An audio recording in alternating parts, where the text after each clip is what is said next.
آپ کے علم میں ہے کہ میری اس وقت کی گفتگو کا موضوع ہے قرآن کا فلسفہ شہادت۔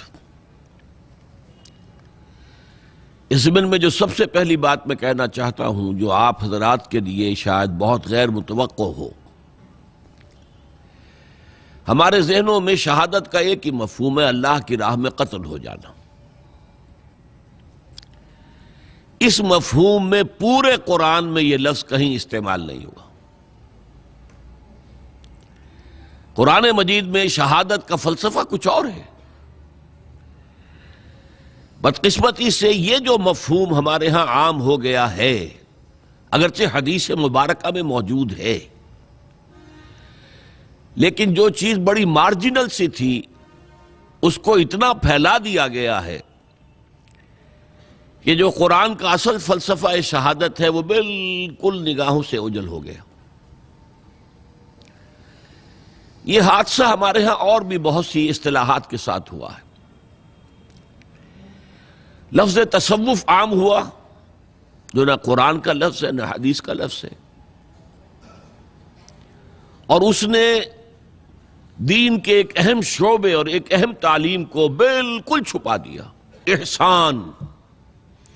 اب احسان کے معنی ہم صرف یہ سمجھتے ہیں کسی کے ساتھ بھلائی کرنا، احسان کرنا۔ یہ کہ دین کے اعتبار سے روحانی ترقی کا بلند ترین مقام احسان ہے، یہ آج ہمیں معلوم نہیں۔ تصوف کے بارے میں تو پھر بھی ہم یہ کہیں گے کہ یہ اصطلاح تو ہے ہی مجہول النسب، یہی پتہ نہیں کہ یہ کہاں سے بنا ہے۔ عام طور پر سمجھتے ہیں صوف سے، اون۔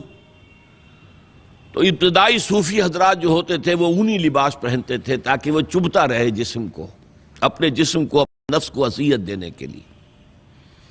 تو شاید اس سے تصوف بن گیا۔ بعض محققین، جن میں ڈاکٹر میر ولی الدین حیدرآباد دکن والے، بہت بڑے محقق، ان کا کہنا ہے یہ صوفیہ سے بنا ہے۔ تھیوسوفی، فائلوسوفی، فلسفی، تھیوسوفی، یہ اس سے بنا۔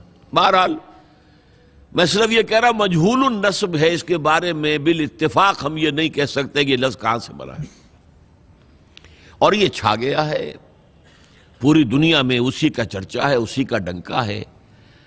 اگرچہ اس کا موضوع یقیناً وہ ہے جو دین کا موضوع ہے، روحانیت، اللہ کی محبت، اللہ کی رضا جوئی، خلوص و اخلاص، یہ ساری چیزیں مطلوب ہیں، لیکن ان کے لیے قرآن کی اصطلاح، حدیث کی اصطلاح احسان ہے، وہ ہمارے نگاہوں سے اوجھل ہو گئی۔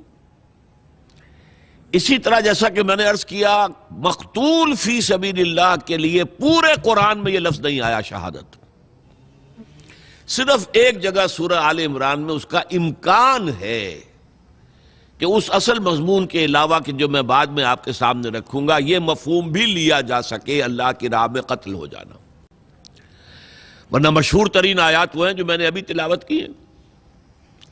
وَلَا تَقُولُوا لِمَنْ يُقْتَلُ فِي سَبِيلِ اللَّهِ أَمْوَاتٌ، مت کہو ان کو جو اللہ کی راہ میں قتل ہو جائیں کہ وہ مردہ ہیں۔ یہاں شہادت کا لفظ تو نہیں آیا، قتل کا ہے، یقتلو۔ سورہ آل عمران چونکہ اس کا جوڑا ہے سورہ بقرہ کا، تو یہ مضمون اس میں بھی آ گیا۔ وَلَا تَحْسَبَنَّ الَّذِينَ قُتِلُوا فِي سَبِيلِ اللَّهِ أَمْوَاتًا، کبھی ہرگز نہ سمجھنا کہ جو اللہ کی راہ میں قتل ہو جائیں وہ مردہ ہیں۔ بل احیاء عند ربہم یرزقون، وہ تو زندہ ہیں، اپنے رب کے پاس رزق پا رہے ہیں۔ لفظ شہادت تو نہیں آیا۔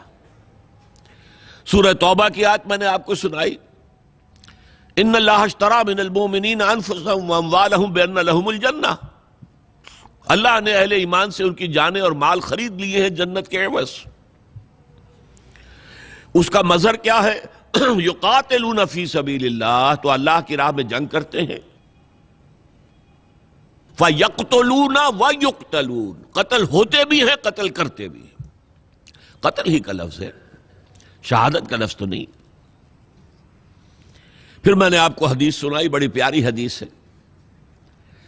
حضور فرماتے ہیں لَوَدِدْتُ أَنْ أُقْتَلَ فِي سَبِيلِ اللَّهِ ثُمَّ أُحْيَا ثُمَّ أُقْتَلَ ثُمَّ أُحْيَا ثُمَّ أُقْتَلَ او کما قال صلی اللہ علیہ وسلم، میری بڑی خواہش ہے میں اللہ کی راہ میں قتل ہو جاؤں، پھر زندہ کیا جاؤں، پھر قتل ہو جاؤں، پھر زندہ کیا جاؤں، پھر قتل ہو جاؤں۔ یہاں بھی وہی لفظ قتل ہے۔ تو پہلا نقطہ یہ سمجھ لیجئے کہ پورے قرآن مجید میں لفظ شہادت اس معنی میں نہیں آیا ہے جس معنی میں کہ یہ ہمارے ذہنوں میں، ہماری زبانوں پر عام ہے۔